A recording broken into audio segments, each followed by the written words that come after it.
Last video में हम question number 3 तक कंप्लीट कर चुके थे। अब हम फोर्थ क्वेश्चन के ऊपर चलते हैं। इसी एक्सरसाइज का फोर्थ क्वेश्चन आपके पास है। Construct A matrix of order 3x2 whose elements are given by the relation aij equal to 1/2 mod of I minus 3j। यानी ये भी वैसा ही क्वेश्चन है जिसमें मैट्रिक्स को कंस्ट्रक्ट किया गया था। सेम वैसा ही एलिमेंट है। एक बार कल वाला टॉपिक आपका रिवाइज भी हो जाएगा। जो बच्चे कल नहीं देख पाए होंगे वो भी आपको देख लें ध्यान से, उनको भी समझ में आ जाएगा ना। हमारा जो नेक्स्ट क्वेश्चन है वो भी सोल्व हो जाएगा। तो सबसे पहले आपके पास रफ मैट्रिक्स कंस्ट्रक्ट करें ए। सपोज करो उसका नाम आपने ए ले लिया है, जिसका ऑर्डर कितना है भाई 3x2। 3x2 आप समझते हैं रेक्टेंगुलर मैट्रिक्स हुई, यानी लेंथ 3 है, विड्थ उसकी 2 है, यानी नंबर ऑफ रोज 3 है, नंबर ऑफ कॉलम्स आपके 2 हैं। तो ऑर्डर कैसा बन जाएगा, ऊपर से ऐसे, यानी लंबाई बनेगी रो में, क्योंकि रो इधर लिखी जाती है 1 2 3, ज्यादा आएंगी तो लेंथ इधर से बढ़ेगी। ठीक है, इसका ऑर्डर है 3x2। 3x2 जिसमें पहला एलिमेंट क्या हो जाएगा a1 1, 2 कॉलम है तो अगला एलिमेंट आएगा a1 2।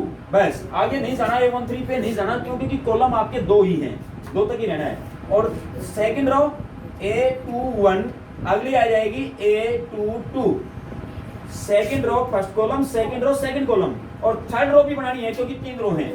a3 1 a3 2। This is the matrix. आप देख सकते हैं कि रो तो 3 हो गई है भाई, और कॉलम आपके 2 ही हुए हैं। ठीक है, तो ये 3x2 ऑर्डर की मैट्रिक्स है, जिसके एलिमेंट्स इस प्रकार से गिवन है आपके पास। तो आप कंस्ट्रक्ट करेंगे 1 by 1। अब पहला एलिमेंट देखें a11 कैसे प्राप्त हो, कैसे ऑब्टेन करें आप a11 को, इस रिलेशन में रखो। If I equal to 1 and j equal to 1 then element obtained be a11। और कैसे मिलेगा 1/2 mod I means 1 minus 3 into j means ये भी 1 ऑल मोड। ये मोड आप सभी जानते हो, यानी जो क्वांटिटी यहाँ आएगी वो नेगेटिव यदि है तो मोड की वजह से पॉजिटिव ही हो जाएगी। ये मोड नोटेशन आप लेके चलें। 1/2 इंटू 3 1 जा 3 1 माइनस 3, यानी आपके पास बचेगा -2। -2 का मोड क्या आ जाएगा 2। आप ऐसे लिख सकते हो, 2 से 2 कैंसिल हुआ, भी आर लेफ्ट विद 1।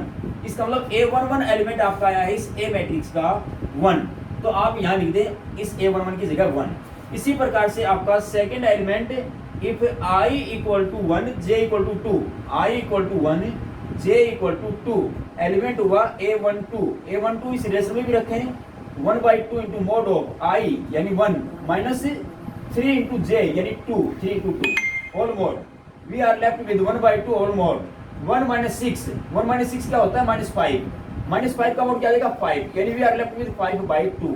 बेटा मोड की वजह से ये नेगेटिव 5 पॉजिटिव 5 हुआ है, डिवाइडेड बाई 2 है ही, यानी 1 को 5 से मल्टीप्लाई करेंगे तो 1 रहेगा, नीचे आपका 2 है, 1 यानी 5/2।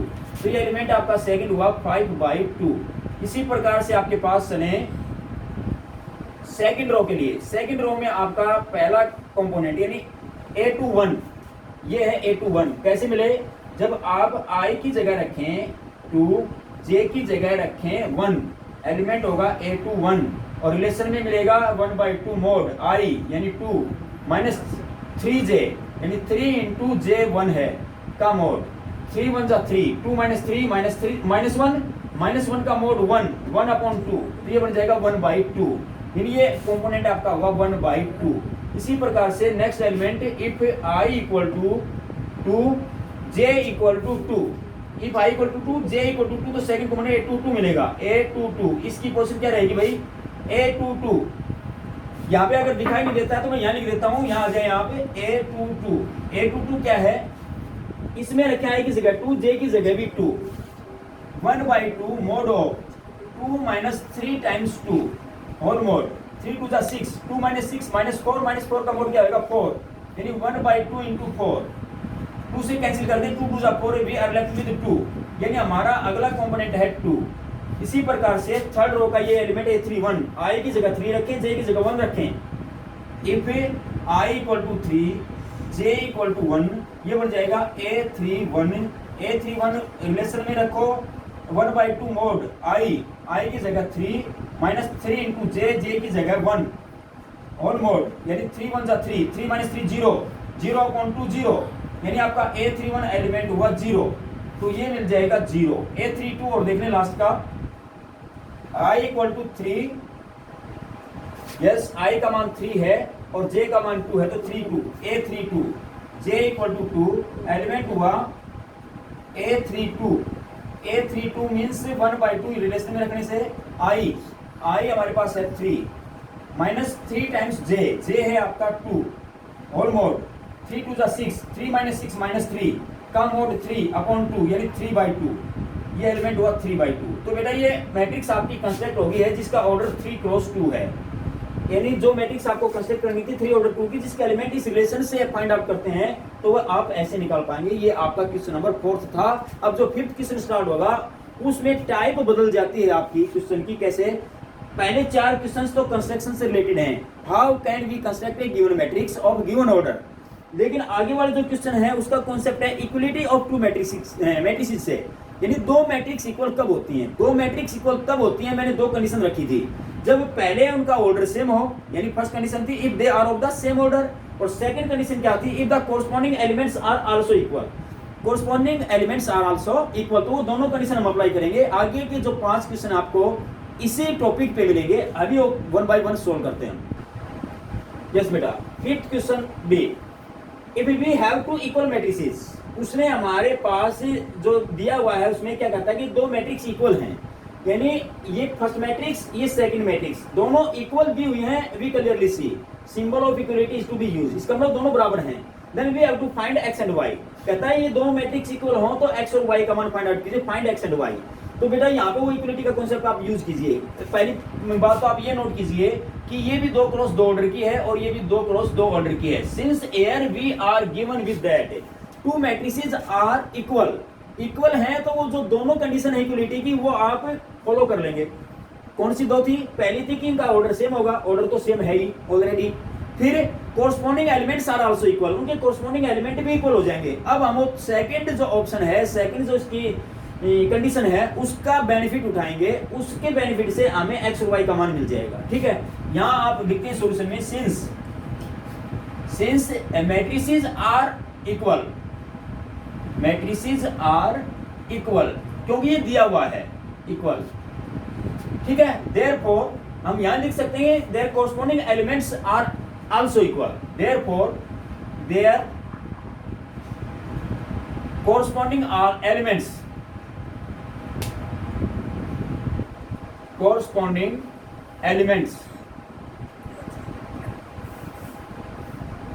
आर आल्सो इक्वल, यानी इनके कोरस्पॉन्डिंग एलिमेंट इक्वल होंगे। वो इक्वल कौन कौन से होंगे भाई, आप कंपेयर कीजिए। पहला एलिमेंट यहाँ पे आपका A11 ये है, उधर A11 कौन है 4, तो यहाँ से दोनों एलिमेंट को कंपेयर करने से x की वैल्यू मिल जाएगी। यानी फर्स्ट मैट्रिक्स का A11 एलिमेंट है 2x और सेकंड मैट्रिक्स का A11 एलिमेंट है 4। यहाँ से x की वैल्यू हुई 4/2, यानी एक वैल्यू आपको मिल गई है x की वैल्यू। इसी प्रकार से सेकंड कंपोनेंट देखना, अगर आप इनको कंपेयर करना चाहें तो यहाँ से कोई रिजल्ट आपको प्राप्त नहीं होगा। क्यों? क्योंकि ये A12 है, ये भी A12 है, but value is equal to 1, value आपकी 1 के बराबर है। तो यहाँ से हमारा कोई अननोन तो नहीं है, वेरिएबल नहीं है जिसकी वैल्यू आप फाइंड आउट करना चाहें। तो यहाँ से इसको छोड़ दो, आपका जहाँ वेरिएबल वाला रिलेशन मिले उसको आप अडोप्ट करो। ये देखिए, ये आपका एलिमेंट हुआ A22, यानी सेकंड रो का सेकंड कॉलम का, तो इसका भी A22 कौन है 0। इनको कंपेयर कर लें, x + 2y is equal to उधर है 0। यहाँ से x की वैल्यू हम ऑलरेडी फाइंड आउट कर चुके हैं, रखो पुट करो उसमें, पुट x = 2, पुट x = 2, क्या बनेगा ये 2 + 2y = 0, 2y = इस 2 को ले जाए राइट साइड में -2 एंड y = -2/2 यानी -1। तो x और y की वैल्यू आप फाइंड आउट कर चुके हैं। जो वैल्यूज आपको फाइंड आउट करनी थी x y की वो ऑलरेडी आपके पास आ चुकी हैं। तो x = 2 रहेगा, y = -1 रहेगा। इस प्रकार से आगे के जो क्वेश्चन है बेटा सेम इसी पैटर्न पे चलेंगे, यानी हमारे पास 2 इक्वल मैट्रिक्स दी हुई होंगी और उनको कंपेयर करके लाइक एलिमेंट्स को कंपेयर करेंगे, कोरस्पॉन्डिंग एलिमेंट्स को कंपेयर करेंगे, वहां से जो अननोन है यानी वेरिएबल्स हैं उनकी वैल्यू हमें मिल जाएगी।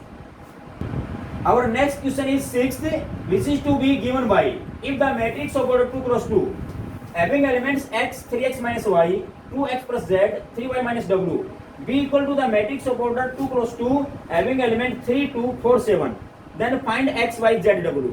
यानी इन दो मैट्रिक्स में आपके पास जो अननोन वेरिएबल्स यूज हुए हैं उनकी वैल्यू हमें फाइंड आउट करनी है। कब? जब ये दोनों मैट्रिक्स इक्वल हों।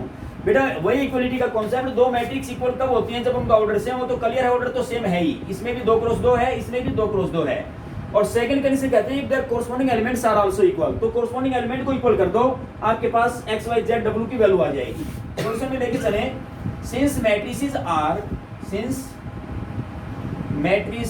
Are equal, therefore comparing the like elements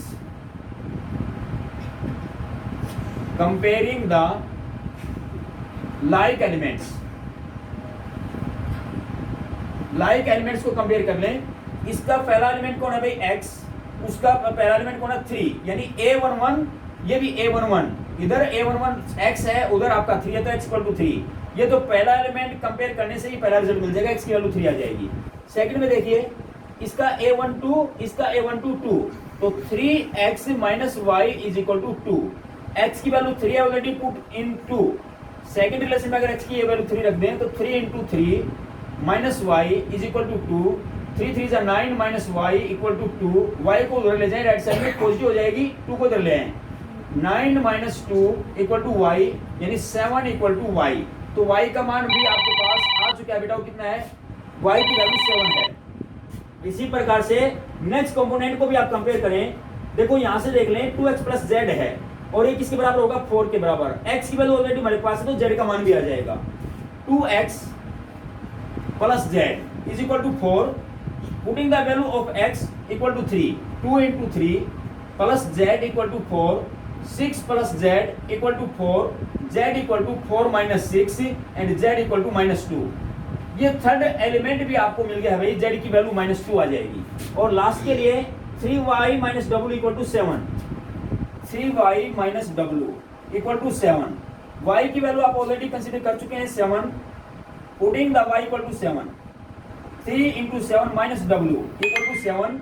we must have 21 minus w equal to 7, taking this w to the right side and 7 to the left side, 21 minus 7 equal to w and we are left with 14 equal to w, यानी w की value भी आप निकाल चुके हैं, कितने आई है, 14 आई है। तो बेटा जो चार कंपोनेंट आपके पास थे जो फाइंड आउट करने थे x y z w, वो दोनों मैट्रिक्स को इक्वल अगर आप रखें तो हम इजीली ऑब्टेन कर सकते हैं। ये आपके चारों कंपोनेंट हैं जो आप ऑलरेडी डिस्कस कर चुके हैं या कैलकुलेट कर चुके हैं।